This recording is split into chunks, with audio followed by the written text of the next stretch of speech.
আল্লাহর নবীর সাহাবী বারা ইবনে আযিব রাদিয়াল্লাহু তাআলা আনহু বলেন, নবী আকরাম সাল্লাল্লাহু আলাইহি ওয়াসাল্লাম সর্বপ্রথম যখন মদিনা গেলেন, মদিনা যাওয়ার পরে বনু নাজ্জারের পয়গম্বর মেহমান হয়ে গেলেন। আবু আইয়ুব আনসারী রাদিয়াল্লাহু তাআলা আনহু ওনার মেজবান হইলেন। আল্লাহ রাসূল সাল্লাল্লাহু আলাইহি ওয়াসাল্লামের সাহাবী বারা ইবনে আযিব বলেন, আল্লাহর পয়গম্বরকে আল্লাহ পাক আদেশ করলেন, নবীজি এইবার আপনি বাইতুল মাকদিসের দিকে মুখ করে নামাজ পড়বেন। আল্লাহর পয়গম্বর 16 মাস অথবা 17 মাস বাইতুল মাকদিসের দিকে মুখ করে নামাজ আদায় করেছেন। সুতরাং বাইতুল মাকদিস কেমন জায়গা, বাইতুল মাকদিসের গুরুত্ব কি পরিমাণ, বাইতুল মাকদিসের তাৎপর্য কি পরিমাণ, মুসলমানদের কাছে বাইতুল মাকদিস মুসলমানদের প্রথম কিবলা, মুসলমানদের প্রথম কিবলা।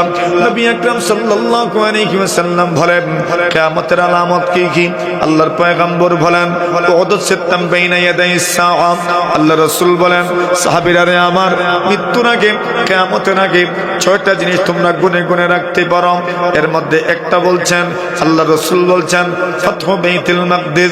প্রথমে বলছেন মৌতি, আমার মত, এটা কিয়ামতের লক্ষণ। আমি যদি মারা যাই বুঝে নিও কিয়ামতের বেশি দূরে নয়। 2 নম্বরে রাসূল বলছেন সুম্মা ফাতহু বাইতুল মাকদিস, বাইতুল মাকদিস বিজয় হবে, বাইতুল মাকদিস বিজয় হবে। আল্লাহর হাবিব বলছেন বাইতুল মাকদিস যদি বিজিত হয় এটাও কিয়ামতের আলামত। একবার না একবার না কয়েকবার বিজিত হয়েছে, সেদিন বেশি দূরে নয়। মুজাহিদিন ইসলামের মাধ্যমে বাইতুল মাকদিস আবার বিজিত হবে ইনশাআল্লাহ, ঠিক কিনা? ফালিয়ান্নাকা কিবলাতান তারদাহা। আল্লাহ পরবর্তীকারে আলম বলেন, আমি খানায়ে কাবাকে আপনার জন্য কিবলা বানায়া দিলাম। আল্লাহ রাসূল সাল্লাল্লাহু আলাইহি ওয়াসাল্লাম সাথে সাথেই মুখ ফিরিয়ে নিলেন, মুখ ফিরিয়ে নিলেন। একটা ছিল পশ্চিম দিকে, আবার এটা হইল একদম ডাইরেক্ট পূর্ব দিকে, প্রায় প্রায় এরকম পূর্ব দিকে পয়গম্বর আলাইহিস সালাম মুখ করে নিলেন। উত্তর দিকে, উত্তর কোন দিকে? আল্লাহর পয়গম্বর আলাইহিস সালাম মুখ করলেন। এবার খানায়ে কাবা কিবলা হয়ে গেল। যখন খানায়ে কাবা কিবলা হয়ে গেল, এবার ইহুদিরা মনে মনে বলে, এতদিন পর্যন্ত মনে মনে বলতো আরে মুহাম্মদ আমাদের কিবলার দিকে নামাজ পড়েন। ইহুদিরা তাদের মধ্যে একটা সান্ত্বনার বাণী একজন আরেকজনকে শোনাইতো, চিন্তা করিস না, চিন্তা করিস না, মুহাম্মাদের দিন মানতে হবে না, মুহাম্মাদের দিন মানতে হবে না।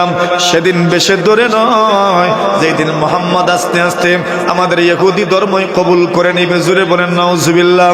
মুহাম্মদ তো এমন এক ঘরকে কিবলা বানান যে ঘরটা আমাদের, মুহাম্মদ ওই ঘরটাকে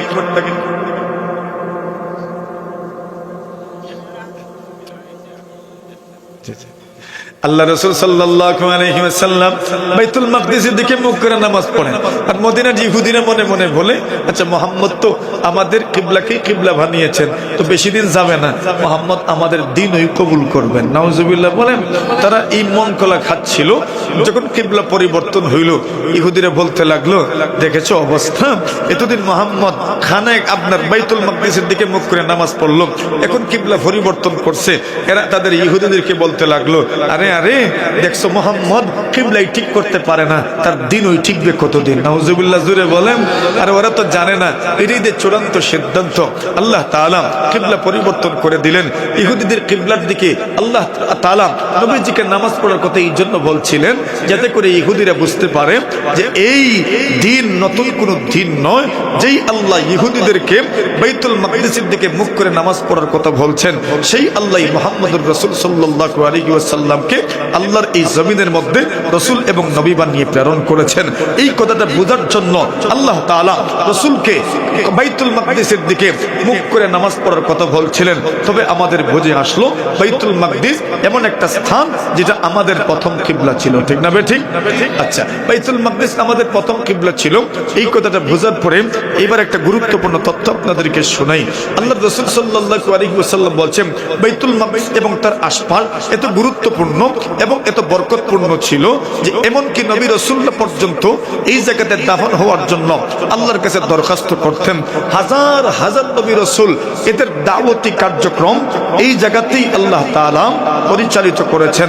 হাজার হাজার নবী রাসূলদেরকে আল্লাহ তাআলা এই এলাকাতে প্রেরণ করেছেন। হাজার হাজার নবী রাসূলদেরকে আল্লাহ পরবর্তীকারে আলম এই এলাকার মাটির নিচে দাফন করেছেন। যেই এলাকার মাটির নিচে ভালো ভালো মানুষ আল্লাহ তাআলা দাফন করিয়েছেন। এই এলাকার মাটি যে বরকতময় হয় তা তো আর বলার অপেক্ষা রাখে না। যেই এলাকায় ভালো ভালো মানুষ আসেন, যেই এলাকায় ভালো ভালো মানুষের পা পড়ে, যেই এলাকায় ভালো ভালো মানুষদেরকে দাফন করা হয়, নিশ্চিত এই এলাকা সম্মানিত, নিশ্চিত এই এলাকা মহিমান্বিত, নিশ্চিত এই এলাকা মর্যাদা সম্পন্ন। বাইতুল মাকদিসের চতুর্পার্শ্বে হাজার হাজার নবী রাসূল আল্লাহ তাআলা এখানেই তাদেরকে মৃত্যু দিয়েছেন। নবী রাসূলরা এখানেই দাফন হয়েছেন। মুসা কালিমুল্লাহ আলাইহিস সালাতু ওয়াস সালাম এই ভূখণ্ডে দাফন হওয়ার জন্য আল্লাহর কাছে নিজে অনুরোধ করেছেন, আবেদন পেশ করেছেন, দরখাস্ত করেছেন। কেন? এই জায়গা বরকতময় জায়গা। নবী আকরাম সাল্লাল্লাহু আলাইহি ওয়াসাল্লাম বলেন, একদিন মুসা কালিমুল্লাহ আলাইহিস সালাতু ওয়াস সালামের জান কবজ করার জন্য হযরত আজরাইল আলাইহিস সালাতু ওয়াস সালাম আসলেন।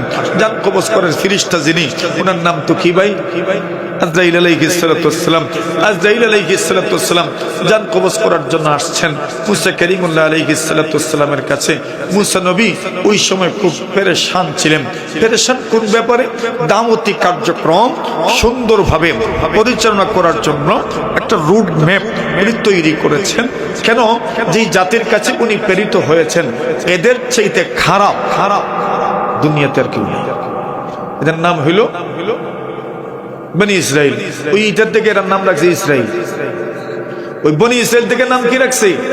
ইসরাইল। ইসরাইল রাষ্ট্রের নতুন রাষ্ট্রের নাম রাখছে তারা। এটার নাম কই থেকে পাইছে এরা? ইসরাইল। ইসরাইল শব্দের অর্থ আব্দুল্লাহ, আল্লাহ পরওয়ারদিগারে আলম। ইয়াকুব আলাইহিস সালাতু ওয়াস সালামের বংশের মানুষকে বনি ইসরাইল বলে ডাকতেন। ইয়া বনি ইসরাইল। ইয়াকুব আলাইহিস সালাতু ওয়াস সালামের বংশের মানুষ হচ্ছে এরা। ইয়াকুব আলাইহিস সালাতু ওয়াস সালামের বংশ 12 ছেলের 12 বংশ। এদেরকে 12টাই আলাদা আলাদা করে দেওয়া অথবা এদের মধ্যে সমঝোতা হইতো না। এবার বুঝে নেন এটা কোন পর্যায়ের মানুষ ছিল। বনি ইসরাইল আল্লাহ জায়গায় জায়গায় কোরআনে মাজিদের মধ্যে ডাকছেন, ইয়া বনি ইসরাইল, ইয়া বনি ইসরাইল, ইয়া বনি ইসরাইল। আরে ও ইয়াকুবের বংশধর, আরে ও ইয়াকুবের বংশধর, আরে ও আমার পয়গম্বর ইয়াকুবের বংশধর। এইভাবে আল্লাহ তাআলা এদেরকে ডাকছেন। হযরত ইয়াকুব আলাইহিস সালাতু ওয়াস সালাম আল্লাহর হাবিব মুহাম্মদুর রাসূল সাল্লাল্লাহু আলাইহি ওয়াসাল্লাম উনি হচ্ছেন হযরত ইসমাঈল আলাইহিস সালাতু ওয়াস সালামের বংশধর। আর ইয়াকুব আলাইহিস সালাতু ওয়াস সালাম থেকে ঈসা রূহুল্লাহ আলাইহিস সালাতু ওয়াস সালাম পর্যন্ত যারাই দুনিয়াতে এসেছেন সবাই হচ্ছেন ইসহাক আলা নবিয়িনা আলাইহিস সালাতু ওয়াস সালামের বংশধর। সুতরাং ইসরাঈলি যারা এরা হচ্ছে হযরত ইসহাক আলাইহিস সালাতু ওয়াস সালামের বংশধর।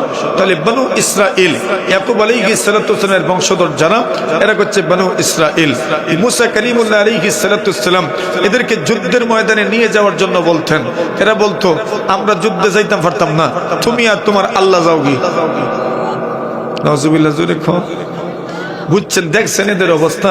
এরা বলতো ইযহাব আনতা ওয়া রাব্বুকা ফাকাতিলা ইন্না হাহুনা কাঈদুন। তুমি আর তোমার রব যাও, আমরা এখানে বসে থাকবো। নাউজুবিল্লাহ বলেন।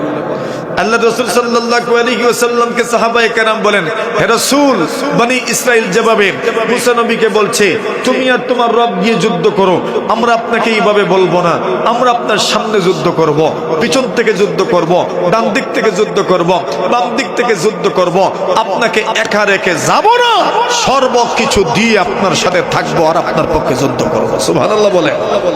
এটা ছিল আমাদের নবীজির সাথী সঙ্গী যারা ছিলেন সাহাবায়ে কেরাম, তাদের মনের কথা ব্যক্ত করেছেন। আর বনি ইসরাইল কি বলতো? ইযহাব আনতা, আপনি যান, ওয়া রাব্বুকা, আর আপনার আল্লাহ যাওকা, ফাকাতিলা, আপনারা গিয়ে যুদ্ধ করোকা, ইন্না হাহুনা কাঈদুন, আমরা বইছি যে বইছি। আল্লাহ বলেন যুদ্ধে যাইতে না তোমরা? যাইতাম না। আল্লাহ বলেন তো বাড়ি তো যাইতা না। সুবহানাল্লাহ বলেন। যুদ্ধে যখন যাইবা না তো বাড়ি তো আর যাইতে না। দেখছেন মাঝে মধ্যে ওই একবারে বরাবর হাওড় দিয়ে হাঁটতে হাঁটতে হাঁটতে হাঁটতে মাঝে মধ্যে রাত্রে বেড়া ছেড়া লাগতো না কোনোদিন। বুঝুন না আপনারা? কে লাগাইতো? যেটা লাগাইতো যে বুঝুন তো আপনারা, বেড়া লাগতো। তো এইভাবে এরা রাত্রে সফর করতো, ঘুরতে ঘুরতে ঘুরতে ঘুরতে ঘুরতে ঘুরতে ঘুরতে